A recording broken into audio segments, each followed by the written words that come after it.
तो अभी हम आ गए हैं जम्मू और हम यहाँ से जा रहे हैं कटरा माँ वैष्णो देवी के दर्शन के लिए।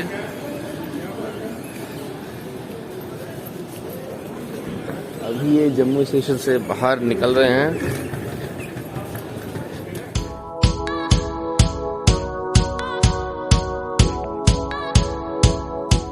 दोस्तों अभी हम हैं जम्मू रेलवे स्टेशन के बाहर। एक छोटा सा बस स्टैंड है जो बेसिकली कटरा रेलवे स्टेशन के लिए जाता है। कटरा बस स्टैंड तक के लिए आता है माँ वैष्णो देवी के दर्शन के लिए। इसके बिल्कुल पीछे की तरफ स्टेशन और बस स्टैंड के बीच में टैक्सी स्टैंड है। आप चाहें तो टैक्सी जा सकते हैं। टैक्सी का जो किराया है वो 1400 रुपये है कटरा तक। आप अगर 4 लोग हैं तो आप लोगों के लिए बहुत ही अच्छा रहेगा। और बस का जो रेंट है वो 120 से लेकर 150 रुपये के आसपास है। आप आराम से 150 रुपये देकर पहुंच सकते हैं। तो अगर आप लोग ज़्यादा हैं तो टैक्सी आपके लिए अच्छी रहेगी। अगर आप लोग कम हैं तो थोड़ा सा बजट में अगर आपके लिए ज़्यादा अच्छा रहेगा। बस दोस्तों अभी हमें कटरा में और यहाँ से पर्ची मिलती है माता जी के दरबार में जाने के लिए चढ़ाई शुरू करती है। पर्ची यहाँ से मिलती है, यहाँ से शुरुआत करनी पड़ती है। ये देखो फर्जी हॉर्न में जा रहा है, कुछ है भी नहीं। अच्छा बच्चा है, ओके बच्चा हॉर्न में जा रहा है। तो यहाँ से देखिए शुरुआत करनी पड़ती है।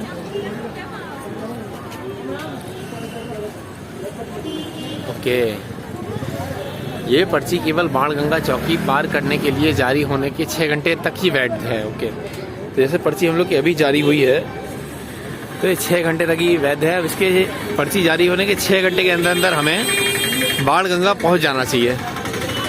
अगर हम नहीं पहुंचेंगे तो दोबारा वापस आना पड़ेगा पर्ची लेंगे। तो आप भी इस चीज़ का ध्यान ऐसा मत करिएगा कि आपको चढ़ाई शाम को करनी है और आप सवेरे सवेरे आपने पर्ची ले ली और आराम से जाके होटल में सो गए और फिर शाम को आपको जब चढ़ाई करनी है और बाणगंगा तक गए तो वहाँ सारे लोग बैठे हुए हैं और एक आदमी चला आ रहा है उधर से कि अरे यार पर्ची लेने के लिए, क्योंकि पर्चियाँ सबकी कैंसिल हो गई हैं। तो ऐसा मत करिएगा। अब ये चीज़ हमेशा ध्यान रखिएगा कि पर्ची आपको एक व्यू दिखाते हैं। अभी जो मेन चौराहा है यहाँ का, ये जम्मू कश्मीर गवर्नमेंट की एक आर्ट एम्पोरियम की एक गैलरी है।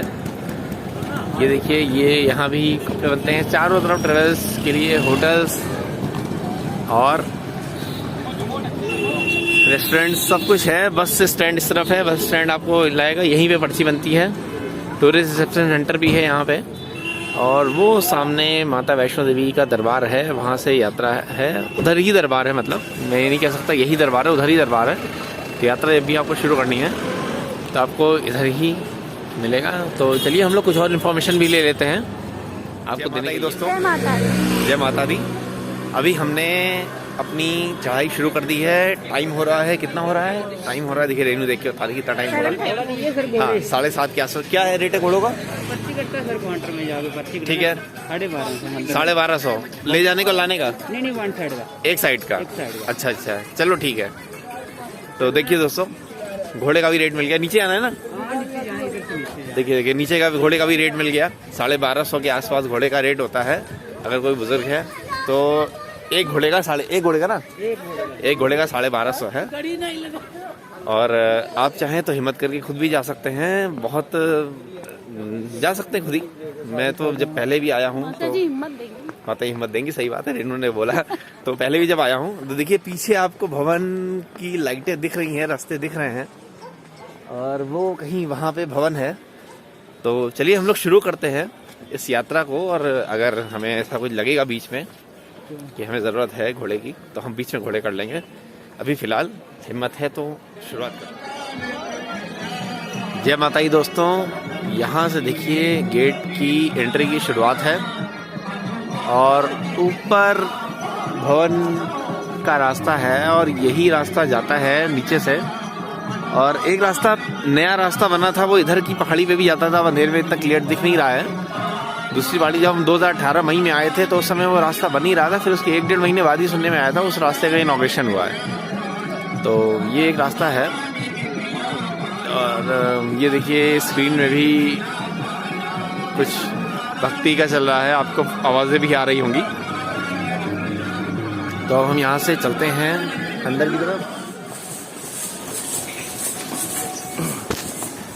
यहाँ पे दोस्तों ठीक है, अच्छी चीज़ यह है कि पैदल चलने वाले लोगों के लिए अलग रास्ता है बगल से, ही रास्ता है घोड़े से चलने वाले लोगों के लिए। और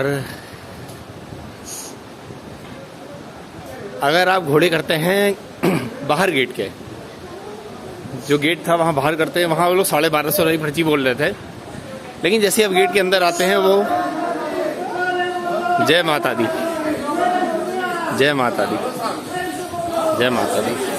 तो जब आप गेट के अंदर आ जाते हैं तो वो लोग 1100 रुपये तक की पर्ची बोलने लगते हैं ऊपर के लिए, और ये पर्ची यहाँ शाइन बोर्ड में इकट्ठी होगी, लीगल पैसा है। मैंने सोचा एक बार देखूं कि शायद रेट कितना कम होता है, तो मैंने ऊपर तक के लिए 400, 500, 600 रुपये से भी बोला, लेकिन उससे राज़ी नहीं हुए वो लोग। 550 से 600 या 650 तक भी राज़ी हुए हैं वो लोग अर्धकुमारी तक के लिए। अगर आपको थकान लगती है या दिक्कत होती है तो अर्धकुमारी तक आप घोड़े से जा सकते हैं, क्योंकि जैसा ऐसा रास्ता है ना, ये जो रास्ता है, ये अर्धकुमारी तक ही है, और जो बिल्कुल प्लेन रास्ता है जो बढ़िया बन गया है अर्धकुमारी के बाद से है, तो उसमें आपको तो कोई दिक्कत नहीं होगी। वो तो बहुत ईजी है चलना, बैठने की जगह भी है, और मेरे ख्याल से उसमें कोई ऐसी शॉप्स नहीं है। जैसे यहाँ पे आप देखें ना शॉप्स, वैसे ही शॉप्स नहीं है। अगर आपको कोई शॉपिंग भी करनी है जो रास्ते के लिए यूज़ हो या खाने के लिए, तो आप वो शॉपिंग यहाँ से कर लो। अगर आपको लेके जानी है तो वो शॉपिंग आप पहले ही करके आओ या आते हुए करो, तब उस शॉपिंग का कोई मतलब है। अभी कोई मतलब नहीं है उस शॉपिंग का। खाने के लिए भी है रेस्टोरेंट्स यहाँ पे अच्छे। क्या हुआ? अच्छा, ओके। तो इस रेस्टोरेंट में रेनू ने खाना खाया है, तुलसी भोजनालय इसका नाम है। याद रखिए, आप भी आइए तो खाइए, लेकिन इनको याद नहीं होगा इन्होंने जब खाया था तो कितना अच्छा था खाना। नहीं याद है ना? नहीं याद है। कितने साल पहले आई थी? ओके, 2017 में आई थी। मैं 2018 मई के आसपास आया था, इससे पहले। और ऐसे ही धीरे धीरे करके ये जो पूरा सफ़र है, जितना भी पॉसिबल होगा उतना हम आपको दिखाएंगे। अब इनको गर्मी लगने लगी, अभी तक बहुत जैकेट पहनी हुई थी, अब गर्मी हो गई। टोटल चढ़ाई कितने किलोमीटर की है? 14 किलोमीटर। ओके, टोटल चढ़ाई 14 किलोमीटर की है। लेकिन मैंने भी यहाँ से ज्ञान प्राप्त किया, आपको दे दिया। हाँ, इसने भी बताया था। तो ज्ञान जो है बांटना चाहिए, रखना नहीं चाहिए। तो मैंने तुरंत ज्ञान लिया और तुरंत आपको दे दिया। ऐसे ही बीच में कोई और ज्ञान मिलते जाएंगे तो वो भी लेते रहेंगे, आपको बैठते रहेंगे। आप देखिए, यहाँ पालकी भी ऐसे ही चलती है। जो बुजुर्ग लोग हैं जो घोड़े पर नहीं बैठ सकते, वो पालकी से भी जा सकते हैं। लाठियाँ भी आप ले सकते हैं। क्या बता रही हैं? आप कुछ बता रही थी अभी? कह रहे इतना घाघरा लहंगा चोली पहन के कोई भी नहीं। हाँ, अभी एक्चुअली हुआ क्या, एक लोग सामने से उतर रही थी, बिल्कुल नवविवाहित जोड़े। नवविवाहित इसलिए लग रहे थे क्योंकि वो लोग वैसा ड्रेसअप किए थे। अभी हाँ, ड्रेसअप करने तो बिल्कुल वो नया कपड़ा पहने थी जो लेडी थी, बिल्कुल शादी के जोड़े जैसा थी, मतलब हैवी, बिल्कुल जैसे नई दुल्हन जैसे होती है। तो इसको उतार देते हैं यार, थोड़ा सा आराम मिलेगी। पसीना आ गया तो बिल्कुल वैसी ही लग रही थी, तो इसलिए बोला इन्होंने। और अभी हम लोग मैगी खाने के लिए रुके हैं। हाँ, अभी हम लोग रास्ते मैगी खाने के लिए रुके हैं। हम लोगों ने वहाँ से निकलने पे कुछ नहीं खाया था। पहाड़ों का ऑर्डर है। हाँ, बहुत अच्छा। मैगी खाने के लिए रुके हैं। हाँ, पहाड़ों का मैगी। इनका सबसे पहले मैगी कहाँ खाया था तुमने पहाड़ों में? जब हम लोग नैनीताल, नहीं, मनाली में खाया होगा। लेकिन वो कैसा लगा था? ठीक था उसका टेस्ट। लेकिन जो नैनीताल में, ये सच है, आप जब भी नैनीताल आते हैं भैया, बाल उठ रहे हैं कैप की वजह से, बुरा ना मानना। ओरिजिनल बाल ऐसे नहीं है, ओरिजिनल बाल थोड़े और आएंगे अभी। तो मनाली जो हिमाचल में हमने मैगी खाई थी, उस मैगी के टेस्ट में और जो मैगी इस तरफ मिलती है उत्तराखंड में, खासकर आप जब नैनीताल जाएंगे तो बीच में जब ड्राइवर रोकता है ना, शायद ये रीज़न होगा कि हम बहुत थके हुए होते हैं, और थके हुए होने के बाद जो खाने को मिलता है उसका टेस्ट बहुत अलग होता है। तो जैसा कि आपको पता ही, हमारी यात्रा हमने अल्मोड़ा से आखिरी थी, उसके बाद हम यहाँ आए हैं जम्मू तवी, फिर जम्मू और फिर वैष्णो देवी, और अब हमारी यात्रा शुरू हो गई। तो अभी हम यहाँ पे खाएंगे मैगी, और समोसे भी देख लिए, चाय भी मंगा ली। तो मैंने कहा यार चलो समोसे भी खा लेते हैं, लखनऊ वाले आदमी हैं तो यार तला भुना थोड़ा बहुत तो खाते हैं। कुछ मीठा ऐसा दिख नहीं रहा था, ना मीठा भी चाप लेते एक आध। हाँ, भूल गए, बाल मिठाई लेके आए थे, थोड़ी सी रख के लाई चाहिए थी, रास्ते में खाते हैं, मीठा खाने का मन होता। ये कोई नहीं, रास्ते में आप लोग को बहुत अच्छी सारी चीज़ कोल्ड ड्रिंक मिल जाएगी। आप अगर थोड़ा सा कोल्ड ड्रिंक या जूस इसलिए ले सकते हैं, थोड़ी सी एनर्जी रहेगी, या चॉकलेट भी ले सकते हैं। हर चीज़ आपको रास्ते में मिल रही है, तो बढ़िया है, अच्छी जगह है। और हमारे साथ आप भी यात्रा का आनंद लीजिए, और आप सबकी शुभकामनाएं हमेशा साथ। बहुत बहुत धन्यवाद। अच्छा, ये लग रहा है, वो लगाओ।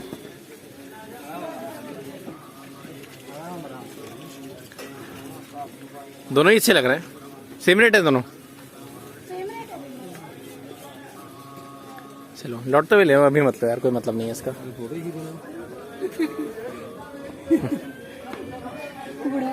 150 रुपए की थी है। हालांकि ये बोलने लगी कि फोटो ही खींचना था केवल, लेकिन ऐसा नहीं है, केवल फोटो ही नहीं खींचना है, लौटते हुए ले लेंगे अगर इनको पसंद है। लेकिन इतनी बड़ी कैब पहनेंगी कहाँ, ये भी इनको समझना है। जब कभी हम लोग गोवा साइड जाएंगे। अच्छा ओके, ये इसलिए क्या मतलब, जब कभी गोवा साइड जाएंगे, कब जाएंगे ये नहीं बताया, जब कभी गोवा साइड जाएंगे तो गोवा साइड ये वाली कैप पहनेंगे। तो गोवा साइड ही क्यों, लखनऊ में भी पहन सकते, लखनऊ में पहन सकती हैं। कुछ दूरी पे ही लगभग 1 किलोमीटर पे आपको ये मंदिर दिखेगा, जो गीता मंदिर जी के नाम से है, गीता जी के मंदिर के नाम से है। 2014 में जब मैं पहली बार आया था, देखिए हो सकता है मेरी आवाज इनकी आवाज को क्लैश करे। 2014 में जब मैं पहली बार आया था ना, तो ये रास्ता बिल्कुल, ये तो टाइल्स बाद में लगे, कभी 18 में जब आए थे तो लग चुके थे। तब अप्रैल में जब आए थे तो काफी मोटे मोटे पत्थर लगे हुए थे, जैसे पहाड़ वाले होते हैं ना, और रास्ता बहुत पतला था। और ये साइड की साइड शायद रेलिंग्स भी नहीं लगी थी, जैसा मुझे याद आ रहा है, तब तक नहीं लगी थी।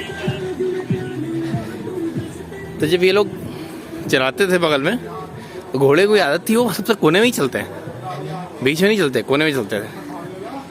तब बड़ा डर लग रहा था, और घर वालों ने केवल मुझे घोड़े बैठा दिया, और केवल मुझे घोड़े लगी तो नहीं।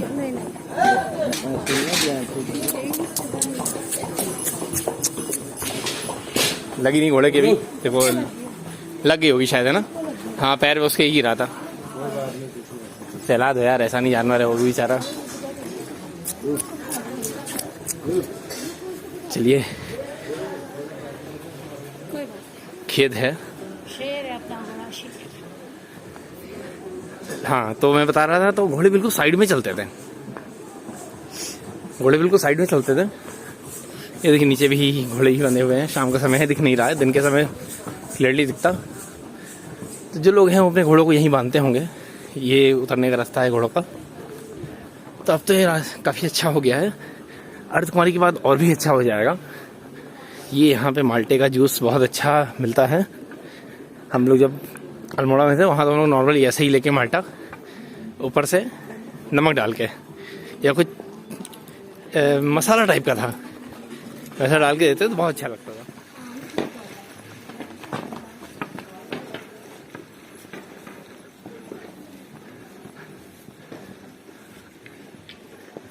सबसे पहले एक मंदिर आपको ये दिखता है, चरण पादुका मंदिर, प्रथम दर्शन। तो आप चाहें तो इसके भी दर्शन करके जा सकते हैं।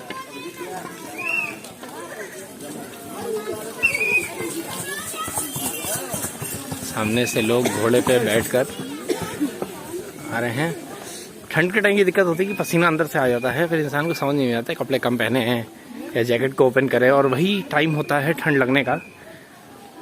तो रेनू को यही सजेशन है मेरा, बिल्कुल फ्री होके मत चलें, अपने आप को संभाल के चले। ये रास्ता आता है अर्धकुमारी के लिए। रास्ते को कम करने के लिए आप जीनों का भी इस्तेमाल कर सकते हैं, जैसे देखिए हम जीनों का इस्तेमाल कर रहे हैं, क्योंकि हमेशा एक जैसे चलने पे थोड़ी दिक्कत फील होती है। यहाँ से देखिए थोड़ा सा नज़ारा शहर का दिख रहा है। अभी आगे से चलते हैं, ऊपर से और भी आपको दिखाते हैं नज़ारा पूरा। दोस्तों, जो हमने आपको सीढ़ियाँ दिखाई हैं, हम जिस सीढ़ी से लगे आए हैं वो 164-63 के आसपास थी। ये सीढ़ी 360 है, और उसमें लिखा हुआ है हृदय रोगी और वृद्ध व्यक्तियाँ जो हैं यात्री, उनसे अनुरोध है कि इन सीढ़ियों का प्रयोग न करें। तो ये चीज़ है कि हमें एक लोकल अंकल ने भी बताया कि आप वही सीढ़ी चढ़ो जो लगभग 200 से नीचे हो। 200 से ऊपर सीढ़ी अगर कोई है तो आप उसे अवॉइड करो।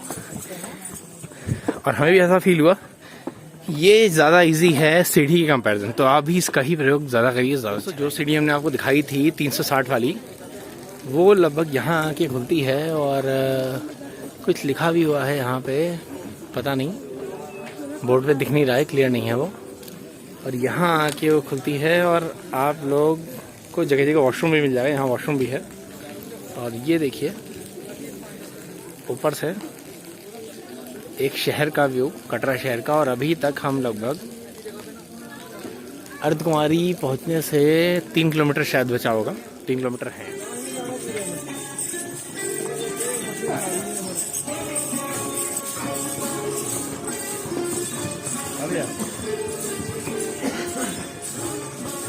रेणु पीछे देखो दोस्तों, ये कुछ इलेक्ट्रिक गाड़ियां हैं महिंद्रा की, देखिए ये चार्ज हो रही हैं। और ये आपको पर पर्सन मेल का शायद 300, ये चार्जिंग पॉइंट, हाँ मेल का 345 से 350 रुपये है और बच्चे का कुछ कम है पर पर्सन। तो आप इनको भी कंसीडर कर सकते हैं अगर आप आएँ आगे के लिए और आपको चलने में दिक्कत हो तो आप इनको भी कंसीडर कर सकते हैं। हम जिस रूट पे आ रहे हैं ये रास्ता अर्धकुमारी से 2 तरफ कट जाता है। एक रास्ता आता है हिमकोटी के लिए जो लगभग 5.5 किलोमीटर है, और दूसरा जो अर्धकुमारी की तरफ से जाता है वो 6.5 किलोमीटर है। तो हम इस रोड पे आ गए हैं और ये जो रास्ता है ये रास्ता बहुत ही अच्छा है। नीचे वाले जो रास्ते थे वो रास्ता ये देखिए नया तारा कोड मार्क करके है। ये शायद जो नीचे वाला रास्ता है ना, घोड़ा व खच्चर सहित प्रदूषण मुक्त, ओके, तो ये जो शायद दूसरी पहाड़ी वाला रास्ता है ये वो होगा, हो सकता है। और लेंसर कुछ लिखा हुआ है 4.2 किलोमीटर। ये अच्छा लंगर, ओके लंगर हमने गलत पड़ा था, नीचे लंगर भी हो रहा है। और ये सीआरपीएफ का एक बोर्ड लगा हुआ है, 6 बटालियन सीआरपीएफ की जो है शायद वो इस समय पूरा इसको मैनेज कर रही है। और बेटू भवन देखिए लिखा हुआ है, ये भवन के लिए रास्ता है। और ये रास्ता ऊपर वाला जो है ये अर्धकुमारी के लिए जाता है, वही जो रास्ता मैंने आपको बताया कि 6.5 किलोमीटर होके आ जाता है। तो ये एक नया रास्ता नीचे से बन गया। अगर किसी को अर्धकुमारी होके जाना है तो नीचे आता है, अर्धकुमारी में एक डिस्पेंसरी भी है। ये देखिए ये रास्ता अर्धकुमारी के लिए जाता है और ये रास्ता भवन की तरफ जाता है। तो हम चलते हैं भवन की तरफ। तो अगर किसी को कोई प्रॉब्लम आती है चलने में, हाथ पैर दर्द तो एक नॉर्मल चीज़ है, सांस लेने में दिक्कत आ रही है, ऑक्सीजन कमी लग रही है, तो डिस्पेंसरी जा सकता है, अपनी प्रॉब्लम को बताकर बात कर सकता है। और यहाँ लोकेशन अच्छी है, थोड़ा सा व्यू तो पूरा नहीं दिख रहा है लेकिन ये देखिए बहुत जगह आप आएंगे जहाँ से आपको पूरा कटरा शहर दिखेगा। चलिए हम चलते हैं आगे की तरफ, थोड़ा ऊंचाई से और साफ व्यू दिखता हुआ शहर का। और ये रूट देखिए कितना अच्छा रूट है। ये एक देवी द्वार का बोर्ड भी लगा हुआ है। यहाँ से शायद 4 से 4.5 किलोमीटर दूर है भवन अभी। और एक बीच में बोर्ड है, ये भी देना ज़रूरी है क्योंकि कुछ लोगों को दिक्कत भी हो सकती है। तो ये कॉन्टैक्ट नंबर है, अगर कोई भी समस्या होती है तो कंट्रोल रूम का नंबर भी है। और अगर आप छोटे बच्चों के साथ आते हैं तो ऐसी गाड़ियाँ भी चलती हैं यहाँ पे, आप उन गाड़ियों में बैठा के छोटे बच्चों को ला सकते हैं। किसी के रास्ते में चढ़ते चढ़ते बहुत ही ऐसे केसेस